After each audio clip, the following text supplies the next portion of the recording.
Bismillahirrahmanirrahim. Assalamualaikum warahmatullahi wabarakatuh. Alhamdulillahirabbil alamin. Wa bihi nasta'in ala umuri dunya waddin. Thumma nusalli wa nusallim ala asyrafil anbiya'i wal mursalin Sayyidina Muhammadin wa ala alihi wa ashabihi wa man tabi'ahum bi ihsanin ila yaumiddin, amma ba'd. Kita lanjutkan Bapak Ibu sekalian yang dimuliakan oleh Allah, kajian kita. Baik, setelah kita mengetahui apa yang dimaksud dengan ibadah, kita tunggu dulu.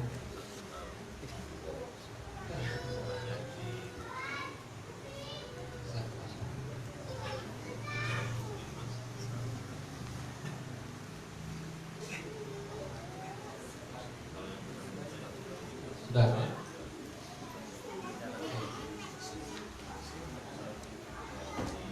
Ya, sampai halaman 6 gitu. Mungkin nanti Ustaz ya, Ustaz Malik bisa bahas. Baik, kita lanjutkan Bapak Ibu sekalian yang dimuliakan oleh Allah.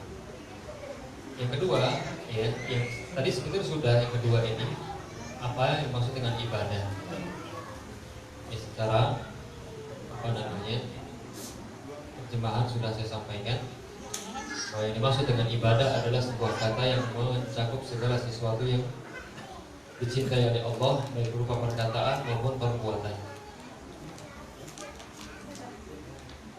Sudah siap Bapak Ibu? Siap ya? Baik, berarti fokus. Berarti fokus, jangan ngobrol masing-masing. Kalau orang Jawa udah ngobrol dewe-dewe ya. Saya ngomong aja dicuekin gimana? Ini nggak fokus. Baik.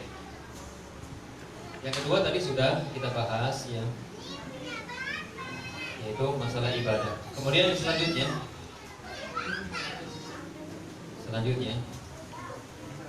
bagaimana kita beribadah kepada Allah? Bagaimana kita beribadah kepada Allah? Baik. Gimana kita beribadah kepada Allah, Pak? Apakah basing-basing saja atau sesuai dengan selera kita saja?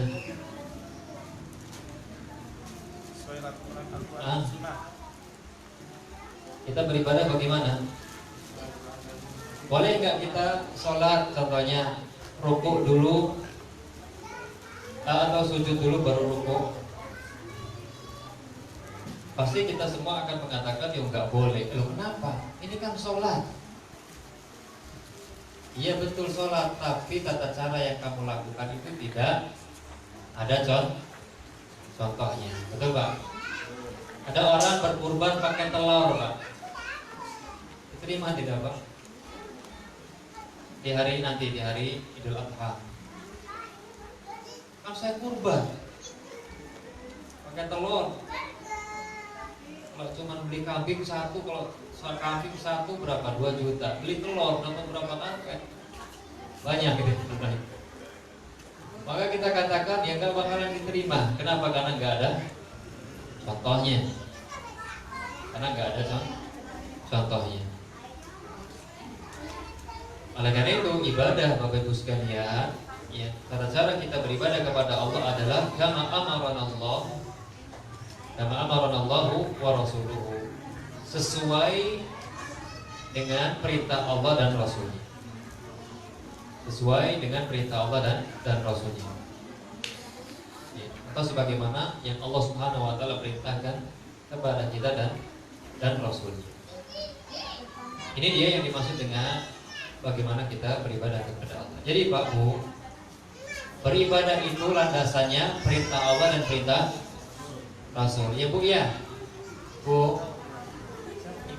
ibadah landasannya apa? Perintah Allah dan perintah Rasul. Jadi nggak boleh kita membuat ibadah yang tidak dicontohkan oleh Nabi Sallallahu Alaihi Wasallam. Oleh karena itu, ibadah itu kata para ulama adalah tauqifi, yaitu harus berdasarkan dalil.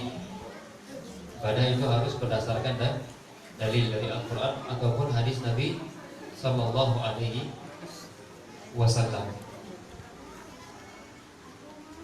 Baik, Allah mengatakan di dalam Al-Quran surat Muhammad, ya ayyuhalladzina amanu athi'ullaha wa athi'ur rasul wa la tubtilu a'malakum. Wahai orang-orang yang beriman, berimanlah, taatlah kalian kepada Allah dan taatlah kepada Rasul, dan jangan kalian batalkan amalan-amalan kalian. Jadi diperintahkannya, dan kita diperintahkan untuk taat kepada Allah dan Rasul. Jadi ibadah itu harus sesuai dengan perintah Allah dan perintah Rasul. Makanya Pak, kalau ada orang membuat ibadah atau mengamalkan ibadah yang tidak ada contohnya dari Rasul, dari Nabi, maka tidak akan diterima. Diterima. Saya ilustrasikan saja. Saya berikan contoh bapak-bapak dan ibu-ibu sekalian. Kalau ada orang pesan meja atau pesan kursi di mebel gitu ya, di tukang yang buat meja dan buat kursi. Yang pesan ini ngomong, Pak, tolong meja ini warnanya ini, ukurannya yang ini, ya, pokoknya panjang pendeknya itu sudah diminta begini dan begini. Katanya warnanya hitam kursinya, panjangnya semeter, terus pakai pakai busa dan seterusnya. Oke, siap, nanti antar. Baik. Terus kata yang buat ini, yang penting kan bagus, pokoknya warnanya jangan hitam lah, gak cocok kayaknya, merah aja lebih cerah. Ukurannya kalau semeter terlalu kecil, 5 meter. Iya. Terus katanya tadi pakai busa, kayaknya kalau pakai busa kurang keren lah, gak usah pakai busa. Kira-kira Pak, saya tanya, kira-kira pas tukang mebel ini yang buat tadi memberikan pesanan orang tadi, atau memberikan apa yang dia buat tadi ke orang yang pesan tadi, kira-kira diterima tidak Pak? Kenapa Pak? Kok nggak diterima? Kan dia niatnya bagus Pak. Sesuai perintah. Karena tidak sesuai dengan permintaan, tidak sesuai dengan perintah. Tentu yang meminta tadi, bos nggak pesan begini, nggak mau, tidak diterima. Maka Pak, begitu juga ibadah. Ibadah itu udah ada aturannya. Kalau di perusahaan tuh ada SOP-nya. Jadi jangan kita rubah, jangan kita modif, harus sesuai dengan tuntunan Nabi. Barang siapa yang merubah-rubah agama, ajaran agama, atau membuat-buat amalan yang tidak dicontohkan oleh Nabi, pertama jelas dia berdosa. Bahkan kata para ulama, dosa besar. Berdasarkan dari Al-Quran, sudahlah dosa besar, diancam dengan ancaman yang sangat mengerikan. Ya. Di samping itu apa? Amalannya tidak diterima oleh Allah. Amalannya tidak diterima oleh Allah Subhanahu wa ta'ala. Kan rugi berat Pak, rugi banget. Udah capek-capek melakukan ibadah,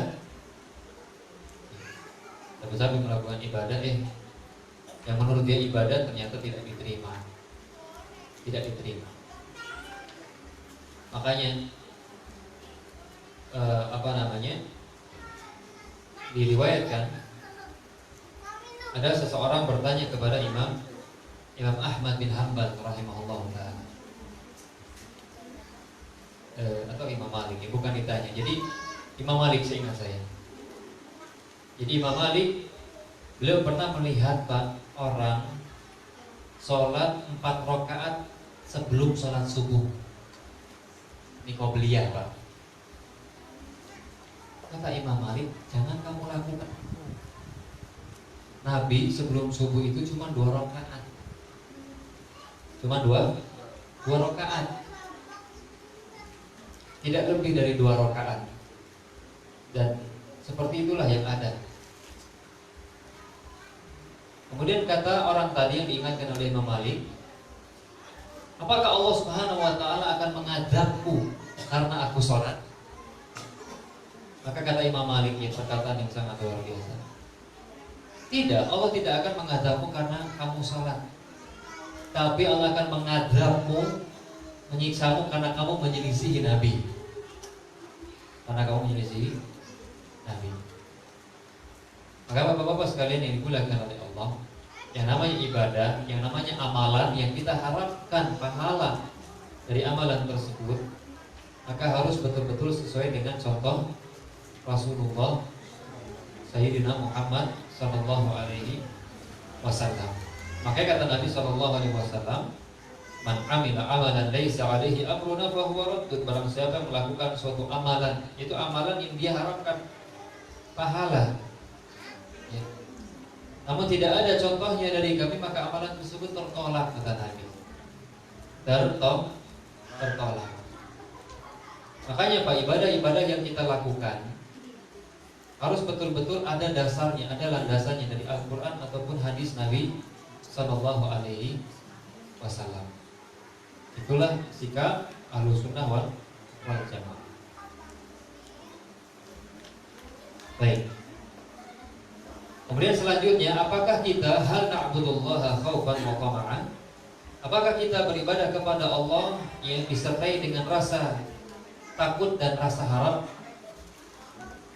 Apakah kita beribadah kepada Allah dengan disertai rasa takut dan rasa harap?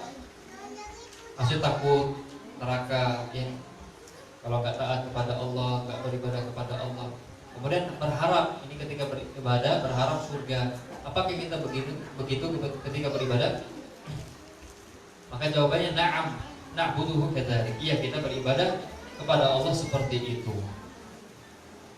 Kita beribadah kepada Allah seperti itu.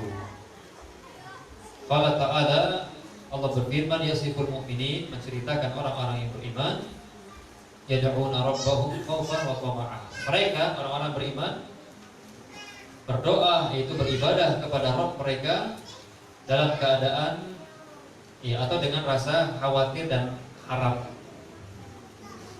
Dan Nabi SAW bersabda, as'alullahal jannata wa a'udzu bihi minan nar. Hadis sahih riwayat Imam Abu Dawud. Nabi pernah berdoa kepada Allah, ya Allah, aku memohon kepadamu surga dan aku berlindung kepadamu dari neraka. Dari sini Bapak Ibu, iya, jangan you gitu, Bu, iya gitu.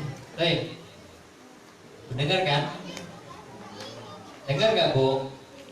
Apa coba? Coba satu perwakilan. Barusan apa? Apakah kita beribadah kepada Allah dengan rasa takut dan rasa harap? Maksudnya ketika tidak beribadah takut disiksa, gitu. Takut tidak diterima pas ibadah.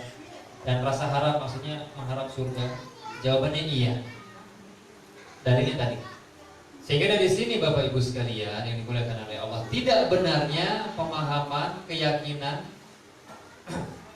orang yang mengatakan kita beribadah nggak boleh mengharap surga atau nggak boleh takut neraka. Jadi dalam beribadah kita tidak boleh mengharap surga dan mengharap atau takut neraka. Terus gimana ibadahnya? Karena cinta saja. Karena cinta saja. Maka kita katakan ini sangat bertentangan dengan hadis yang kita sebutkan tadi. Pak, jangankan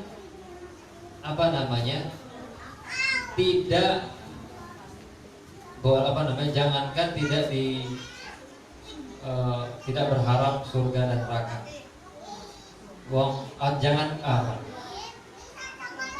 Jangankan seseorang itu tidak dibolehkan untuk mengharap surga dan neraka. Wong sudah disuruh saja yang sudah jelas-jelas ada dalilnya bahwa orang yang beribadah itu akan disediakan surga dan neraka, nggak semangat. Apalagi seperti itu. Jangan mengharap surga, jangan takut neraka. Jelas tambah tidak semangat. Kalau ada orang ngomong kayak gini, Pak, sampaikan kepada dia, ya sudah.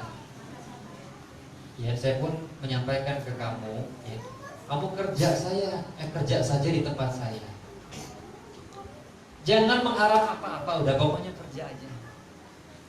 Kerja aja, jangan mengharap apa-apa. Kira-kira mau nggak? Nggak bakalan mau. Itu masalah dunia. Maka tidak benar. Kalau ada yang bertanya, nah terus mereka tuh kesalahannya itu muncul dari apa sih, kok bisa mereka memahami bahwa ibadah itu jangan mengharap surga dan jangan takut neraka? Sebabnya, Bang, sebabnya adalah salah memberikan definisi.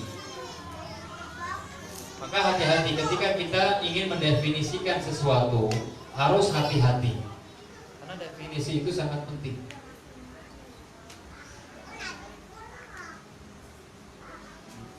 Mereka mendefinisikan bahwa ikhlas itu ibadah tanpa apa? Tanpa pamrih, ini tanpa mengharapkan apa-apa. Jelas ini sangat jauh dari definisi ikhlas. Tidak seperti itu para ulama memberikan definisi ikhlas. Ikhlas adalah beribadah atau memurnikan ibadah hanya kepada Allah. Beribadah hanya kepada Allah Subhanahu wa ta'ala. Jadi ikhlas. Kalau dikatakan ikhlas itu jangan beribadah. Beribadah tidak boleh mengharapkan apa-apa, maka seperti ini kurang tepat. Kurang tepat. Nah, ini dia. Jadi kita beribadah kepada Allah, berharaplah surga. Dan dengan itu kita termotivasi, Pak. Termotivasi. Demikian pula takut neraka. Takut neraka. Karena neraka ini tempat yang sangat mengerikan sekali. Baik. Kalau ada yang mengatakan tentang surga dan neraka,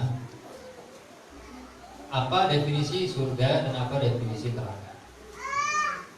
Ada yang tahu, Pak? Definisi surga.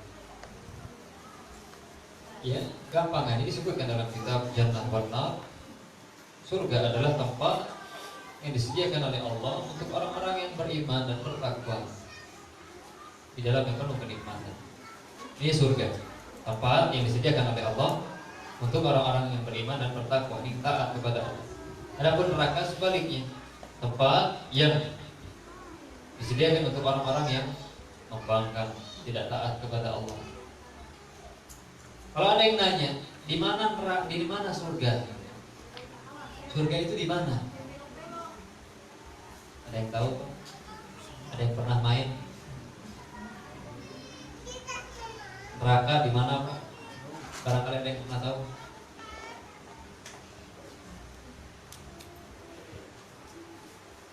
Ayo kita jawab. Surga, di mana surga? Baik, kita akan tahu jawabannya setelah saya sebutkan dalil dari hadis Nabi SAW yang terdapat di dalam Sahih Bukhari. Nabi mengatakan, "Idza sa'altumullaha fas'alu al-jannatal firdaus al-a'la."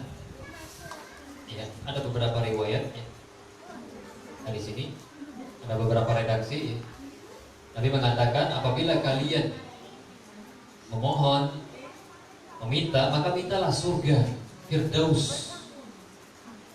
Fa innahu a'lal jannah wa awsatul jannah wa fawqahu arsyur rahman.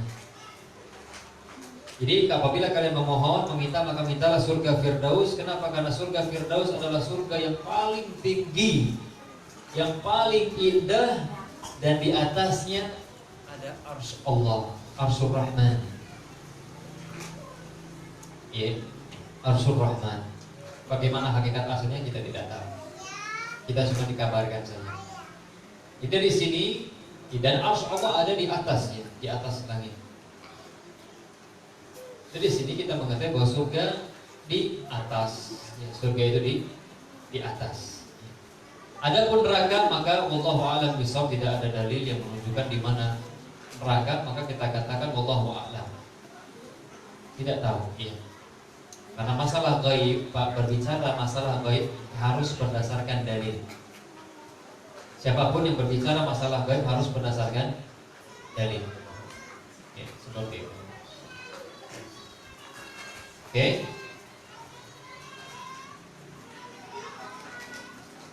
Oke, kita cukupkan. Kemudian kita buka sesi tanya jawab. Kalau ada yang mau bertanya, kami persilakan. Kalau bisa kami jawab. Kalau tidak, kami tampung terlebih dahulu. Namun sebelumnya saya sampaikan Bapak Ibu sekalian, ya, saran-saran masuk kepada saya. Karena waktu kita sempit sedikit, ya, dan kita ini kajiannya tidak berkesinambungan seperti seminggu sekali atau 2 minggu sekali. Dan juga mad'u, kalau saya rasa sih mad'u ya bisa saja kalau kita rutin, ya, meskipun nggak paham, ya, kalau ngikutin insyaallah ta'ala. Intinya kita ganti tema kita. Ini temanya tematik nanti. Ini dari saya, tidak bahas kitab ini. Mungkin nanti ada ustadz yang dia sebulan sekali yang bisa bahas kitab ini dan betul-betul ya satu persatu dibahas, disebutkan faedah-faedah yang ada di dalam pertanyaan dan jawaban tersebut, seperti itu. Ya. Dan di antara nanti yang kita bahas, Pak, dan saya harap kehadirannya, terutama yang sering ngurus jenazah.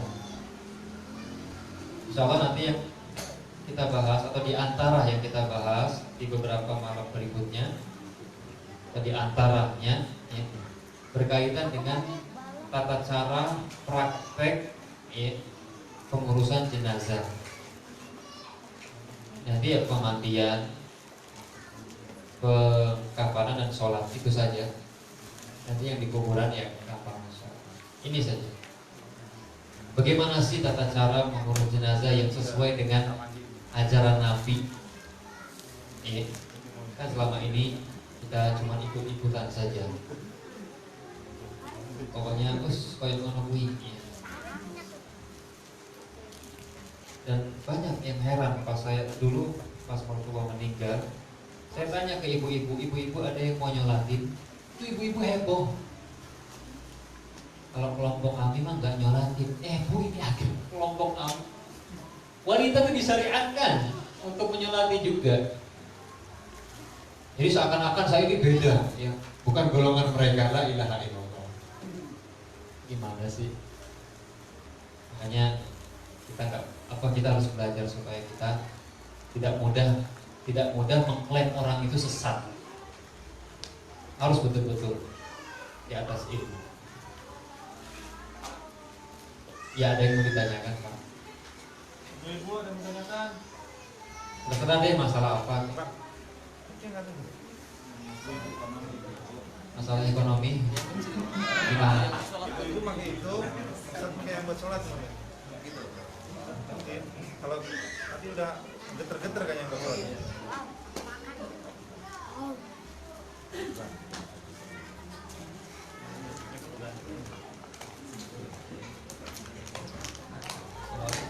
Ada yang mau nanya nggak? Bentar. Ibu-ibu ada yang mau nanya? Mic-nya dioper dulu Ustaz. Pan. Iya.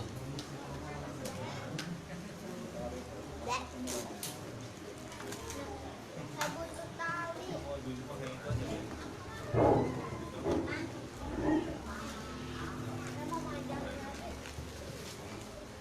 Ada ibu pakai itu aja, Bang. Ibu pakai ini. Suaranya kalau tes. Halo. Ya.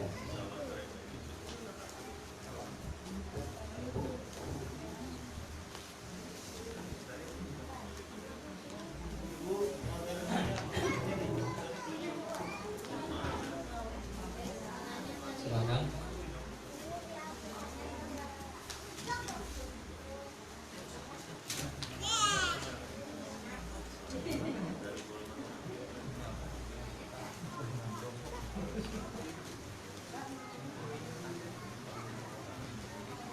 Atau saya yang nanya? Oh, ada pada ngasih. Apa jin itu juga masuk surga?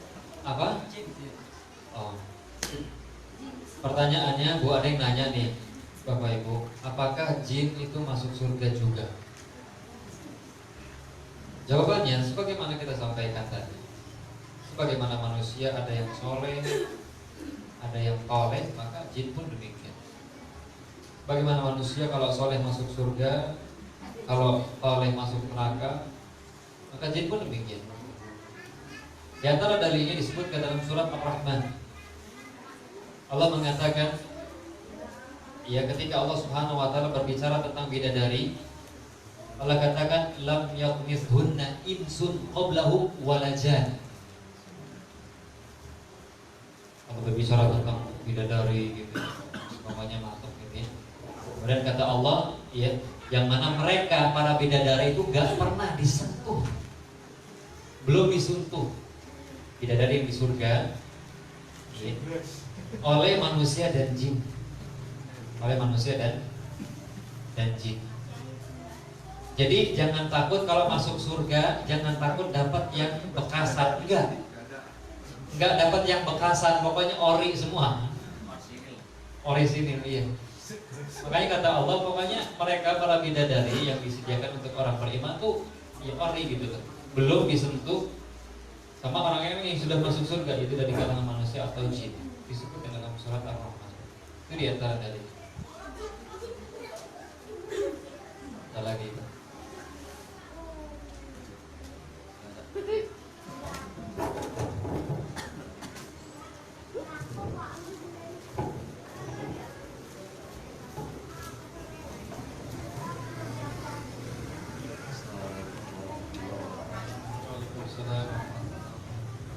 Ingin bertanya Ustaz, masih berkaitan dengan masalah alam gaib, masalah jin.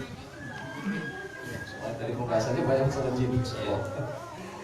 Jadi apakah bisa manusia itu berinteraksi atau bekerja sama dengan jin dalam hal tertentu? Kemudian kaitannya dengan hukum syariat, apakah itu diperbolehkan?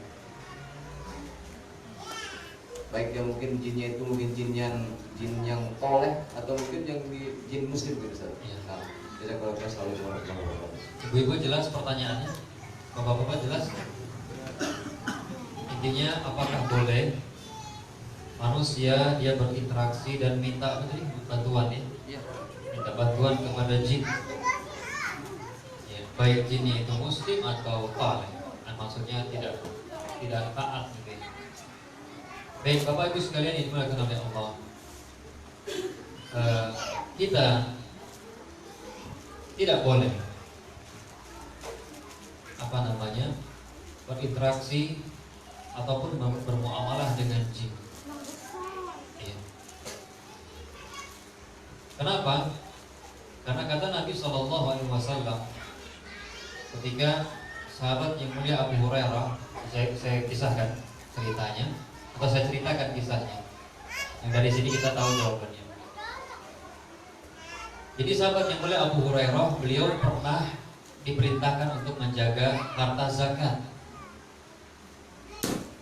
Di malam hari, dan sahabat yang mulia Abu Hurairah berjaga-jaga.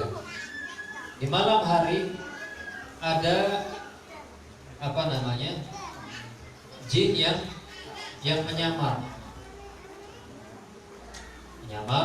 sebagai seorang laki-laki. Maling dia, ketangkap sama sahabat yang mulia Abu Hurairah. Kemudian malam berikutnya, ya pas kena pertama dia minta diibahkan, maksudnya kasihani soalnya. Dia ngomong, saya punya keluarga, saya punya anak-anak, saya mau memberikan makanan kepada mereka. Ya sahabat yang mulia Abu Hurairah, dia merasa iba, ya dilepaskan sudah. Ya. Karena harta zakat memang boleh untuk orang fakir, memang untuk mereka. Malam berikutnya maling lagi datang, sama ketangkep. minta diibah lagi, dikasihani lagi, ya, dikasihani lagi. Kemudian sudah sahabat mulia Abu Hurairah pun beliau ya merasa iba, merasa kasih, dilepaskan lagi. Kemudian di malam ketiga, ya, di malam ketiga jin ini ketangkap, maling dia ketangkap lagi sama sahabat yang mulia Abu Hurairah. Pokoknya kali ini kata sahabat yang mulia Abu Hurairah, engkau akan aku ya laporkan kepada Rasulullah, akan aku bawa. Maka kata jin ini, ya jangan. Jadi dia minta jangan ya, dilaporkan kepada Rasulullah, maksudnya dibawa kepada Rasulullah. Kemudian dia jin ini mengatakan, maukah engkau aku ajarkan ya sebuah amalan yang apabila engkau lakukan maka jin tidak akan bisa mengganggumu. Jin ya tidak bisa mengganggumu. Apa itu kata sahabat yang mulia Abu Hurairah? Maka kata jin tersebut, bacalah ayat kursi sebelum tidur. Bacalah ayat kursi sebelum tidur, ya maka jin tidak akan bisa mendekatimu sampai pagi. Tidak bisa mengganggu ya. Dari jin dari kalangan siapa dari kalangan jin. Sahabat yang mulia Abu Hurairah ini akhirnya melepaskan, tapi tidak langsung percaya. Nah, keesokan paginya sahabat yang mulia Abu Hurairah beliau datang kepada Rasulullah menceritakan apa yang terjadi. Kemudian kata Nabi SAW, sadaqa wa huwa kadzub. Dia benar dalam hal ini, tapi dia itu asalnya itu pendusta. Asalnya pendusta. Seperti itu. Banyak sekali faedah dari hadis ini. Ya. Jadi antara poin yang kita bisa ambil bahwa mereka itu hukum asalnya adalah pendusta. Kita jangan terkecoh dengan ucapan mereka bahwa saya adalah muslim, kemudian dia mau membantu kita untuk melakukan sesuatu. Ini berkaitan dengan perkara gaib. Ini kalau muslim.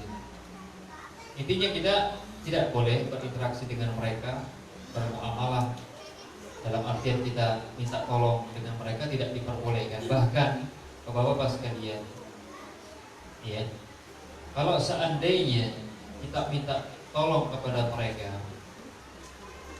memang ada khilaf kalau jin itu muslim dan amalannya itu amalan yang ada dasarnya dari Al-Quran maupun hadis, ya.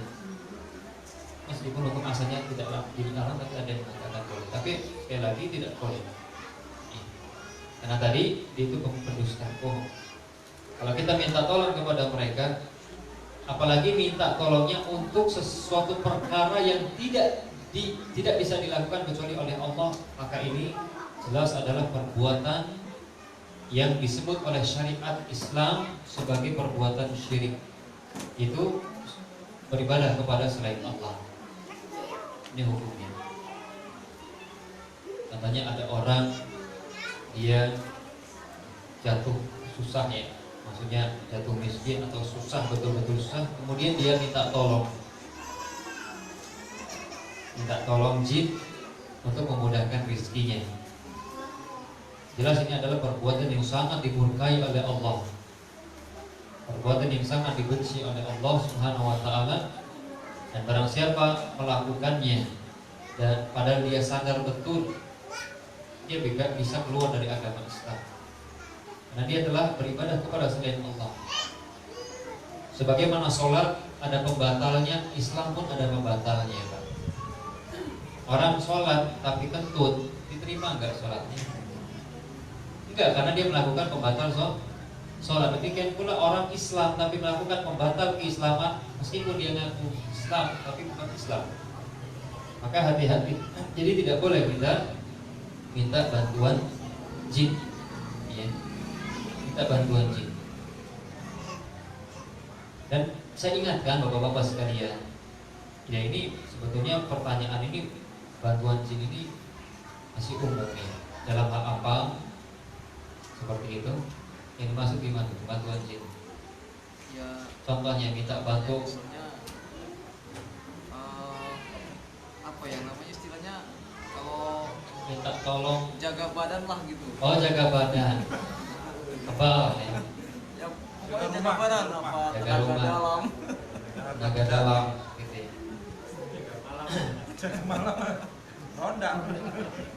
Iya. Jadi begini, Bapak-bapak sekalian yang dimuliakan oleh Allah, sekali kalau seperti itu jelas hukumnya tidak diperbolehkan. Pertama, dia minta perlindungan kepada selain Allah. Dia minta pertolongan kepada selain Allah. Ini tidak diperbolehkan. Apalagi tadi disebutkan di antara contohnya supaya badannya tebal ya, Pak. Jin itu dari kalangan syaitan, dari kalangan jin. Mereka tidak akan mau membantu orang yang meminta bantuan. Saya ulangi, Bu, tolong dengarkan. Syaitan dari kalangan jin tidak akan mau membantu orang yang meminta bantuan kepadanya kecuali orang tadi harus jadi budak terlebih dahulu. Iya. Makanya kalau seandainya ada orang minta bantuan kepada jin melalui perantara orang yang nggak normal, para dukun dan semisalnya, maka pasti akan dimintai atau dituntut untuk melakukan amalan-amalan yang pasti itu adalah bentuk kekufuran. Bentuk kekufuran. Beribadah kepada selain Allah. Ada yang diminta untuk menyembelih hewan kepada selain Allah. Menyembelihnya untuk siapa? Untuk jin. Pak, berkurban, menyembelih ya dalam rangka beribadat. Itu untuk siapa, Pak? Seharusnya untuk Allah. Washolli li rabbika wanhar. Salatlah kamu untuk Rabbmu dan menyembelihlah untuk Rabbmu dalam rangka beribadat. Atau diminta lagi untuk apa? Sujud kepada syaitan. Atau diminta untuk menghinakan Al-Quran dengan cara menulis Al-Quran, ya menulis Al-Quran tintanya dari kotoran dia, ya, dari kotoran dia, atau dari darah haid. Menulis Al-Quran dari darah haid, kertas atau di kain, atau menjadikan Al-Quran sebagai injekan pas dia buang air besar. Ada, Pak. Jelas ini menghinakan Al-Quran. Dan yang lain-lainnya, amalan-amalan yang tentunya itu adalah kekufuran. Dan yakini, pada sebetulnya ini pernah saya sampaikan, yakini orang-orang yang memiliki ilmu-ilmu seperti itu pasti dia punya amalan-amalan kufur. Pasti dia punya amalan-amalan kufur atau kesyirikan. Maka jelas seperti ini tidak diperbolehkan. Tidak akan diampuni oleh Allah dosanya apabila dia mati dalam keadaan demikian belum bertobat dan kekal di dalam neraka. Karena kata Allah Subhanahu wa taala, "Innahu man yusyrik billah faqad harramallahu 'alaihi al-jannah wa ma'wahu an-nar wa ma lidh-dhalimin min ansar." Barang siapa yang beribadah kepada selain Allah, maka tempatnya adalah neraka. Maka Allah Subhanahu wa taala haramkan surga untuknya. Allah haramkan Pak surga dan tempat kembalinya adalah neraka, kekal di dalamnya. Maka hati-hati, ini perbuatan yang sangat dimurkai oleh Allah Subhanahu wa taala. Minta bantuan jin supaya tempat kerjanya dijaga, bantuan jin supaya rumahnya nggak diganggu. Ya. Pasti itu Pak, pasti kita akan memberikan sesuatu kepada jin supaya anak yang dikandung itu tidak diganggu jin, nanti pakai macam-macam, pakai sapu lidi, ya, pakai gunting kecil, gantungin bawang, cabai, ya, garam, menyambal kan. Untuk apa itu? Tapi bener loh nggak diganggu sama jin. Tapi beneran nggak diganggu sama jin. Kita katakan, yuk jelas. Waktu tujuannya sudah datang. Tujuannya sudah terlaksana. Itu untuk menyesatkan kita. Kita mengikuti keinginan itu menjadi budak. Ya. Seperti Allah alam bisa. Jadi hukumnya jelas tidak diperbolehkan kalau tadi. Ada lagi. Assalamualaikum warahmatullahi wabarakatuh. Bertanya masih berkaitan tentang yang goib, Ustaz. Tadi masalah jin membantu Interaksi lah apa ini? menjaga tubuh ya. Warahmatullahi wabarakatuh. Pertama, bapak-bapak sekalian yang dimuliakan oleh Allah, jangan sampai kita terkecoh dengan nama. Banyak sekarang ya panggilan ustadz, yai, habib, ya, gus dan seterusnya. Hakikatnya adalah dukun. Dukun. Terus di antara mereka, bahkan mungkin mereka semua mengatakan amalan ini dari Al-Quran. Dari Al-Quran. Pertama kita katakan, ini adalah pengelabuan, ini adalah kedustaan ya, yang mereka buat-buat untuk menipu umat. Untuk menipu umat. Pak, kalau seandainya memang kita dibolehkan, disyariatkan untuk melakukan hal seperti itu, saya yakin Pak Nabi SAW dan para sahabat akan lebih dahulu. Karena mereka sering perang, Pak. Sering perang. Pedang itu mengkilat, Pak, kalau lagi berperang. Atau mereka pas berhadapan-hadapan, sampai ada sahabat yang mengatakan, ketika kami berhadapan-hadapan dengan musuh, rasanya jantung tuh di leher. Kan gimana? Pedang mengkilat, gimana? Kalau seandainya kebal itu bantuan jin dan seterusnya, mereka tadi itu diperbolehkan, pasti mereka yang lebih dahulu untuk menjaga untuk memenangkan istana. Tapi ternyata tidak. Kenapa tidak diperbolehkan? Pertama, karena itu adalah perbuatan jin. Tapi benar nih amalannya Al-Quran ini dibaca sekian ribu kali dan seterusnya. Kan saya tadi udah ngomong, jin atau syaitan dari kalangan jin, ketika mereka dimintai pertolongan, pasti mereka akan minta yang minta pertolongan tadi melakukan amalan-amalan yang ima itu kekufuran atau sesuatu yang maksiat.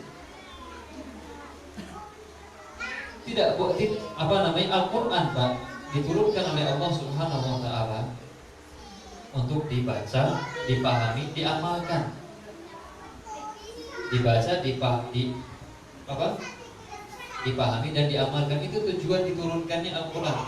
Bukan untuk diambil satu ayat kemudian diyakini kalau baca sekian ribu kali maka akan kebal. Kita katakan, Anda yang mengabarkan Anda siapa? Yang mengabarkan Anda siapa? Tidak ada. Itu hanya sebagai sesuatu yang dibuat oleh syaitan untuk menipu umat. Hakikatnya itu jin, Pak. Yang membuat dia kebal itu. Itu sebagai apa? Sebagai pengelabuan saja. Dan sangat mudah, Pak, untuk melumpuhkan mereka itu sangat mudah. Maka jangan sombong Anda atau orang-orang yang mereka kelihatannya kebal, Pak, sama orang yang belajar tauhidnya benar kepada Allah. Gampang, Pak. Jin itu paling takut, Pak, sama orang yang bertauhid, sama orang yang betul-betul mengikuti Al-Quran dan hadis Nabi Sallallahu Alaihi Wasallam yang sahih. Yang membuat mereka tidak mempan itu jin. Yang menjadikan mereka tidak mempan dibantu itu jin, Pak, yang menjaga mereka dengan amalan yang mereka lakukan. Pasti amalannya nggak cuma satu. Pasti amalannya tidak cuma satu. Seperti itu. Kalau seandainya dibacakan ayat kursi, mabur, Pak. Mabur itu jinnya. Nah kalau pas jinnya kabur dibaca, apa enggak putus langsung. Makanya diceritakan di zaman Syekhul Islam Ibnu Taimiyah rahimahullah, beliau pernah melihat orang terbang, Pak. Syekhul Islam Ibnu Taimiyah, beliau pernah melihat orang terbang di zaman beliau. Beliau orang berilmu, beliau tahu ini kerjaan jin. Akhirnya beliau sampaikan, beliau ceritakan, kemudian aku baca ayat kursi dengan yakin, jatuh Pak yang lagi terbang, Pak. Nah, kenapa ya? Kabur jinnya. Ayat kursi dibacain, takut, nggak mau dekat. Makanya mudah betul. Ya. Iya, bacain ayat kursi, putus bisa-bisa. Makanya sama sekali tidak ada rasa takut ya bagi orang-orang yang bertauhid. Sedangkan mereka itu kesombongan saja. Merusak Islam bukan menjaga Islam seperti itu. Jadi siapapun yang melakukan, ya apapun gelarnya, kalau seandainya apa yang dilakukan bertentangan dengan Al-Quran maupun hadis, maka kita katakan tidak benar. Ya, tidak peduli siapapun yang melakukannya. Seperti itu. Tapi sayang sekali banyak kaum muslimin, mereka menjadikan perbuatan kiai, ustadz, gus, habib dan seterusnya sebagai dalil. Oh kiai aja begitu, habib aja begitu. Kalau seandainya emang nggak boleh, masa mereka nggak tahu? Kadang gitu kan? Maka kita katakan, apa Anda meyakini mereka itu maksum, terlepas dari kesalahan, sebagaimana Rasul? Jawabannya tidak boleh. Mereka adalah manusia, pasti jatuh kepada kesalahan. Dan kesalahan tidak boleh dibenarkan. Maksudnya kesalahan tersebut tidak boleh disetujui. Seperti itu. Siapapun yang melakukan, atau pendiri pondok yang kalau melakukan seperti itu, maka kita katakan pendiri pondok tersebut adalah dukun. Dan ini Pak menunjukkan harus hati-hati kita Pak mendirikan pesantren untuk anak-anak kita. Dan sampai pesantren lama-lama pulang kebal. Ini pesantren pantas aja orang, pantas aja mereka pas pulang itu kok jadi benci kepada dai yang apa namanya, yang menyampaikan tauhidnya. Karena tadi ternyata di pondoknya diajari tentang kesyirikan. Puasanya puasa pati geni. Nah puasanya puasa pati geni. Jelas itu puasa untuk siapa? Puasanya untuk siapa saya tanya Pak? Puasanya untuk siapa? Itu jin. Ya. Dia telah menjadikan jin sebagai pensyariat. Seperti itu. Nauzubillah min dzalik. Maka harus hati-hati. Harus hati-hati. Ada lagi Bapak Ibu?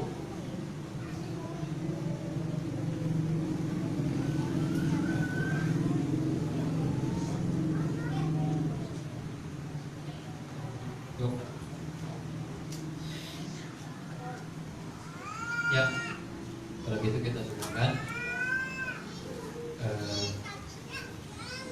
Insyaallah tema kan besok yang bikin. Insyaallah tema besok malam karena di sini nggak satu grup kan di WA. Ada apa dengan Salafi Wahabi? Sering dengar kan Pak? Ya Bu ya? Sering dengar atau pernah dengar ada apa dengan Salafi Wahabi? Nah itu tema kita. Apa hakikatnya? Maka datang besok malam. Insyaallah kita ada apa dengan Salafi Wahabi?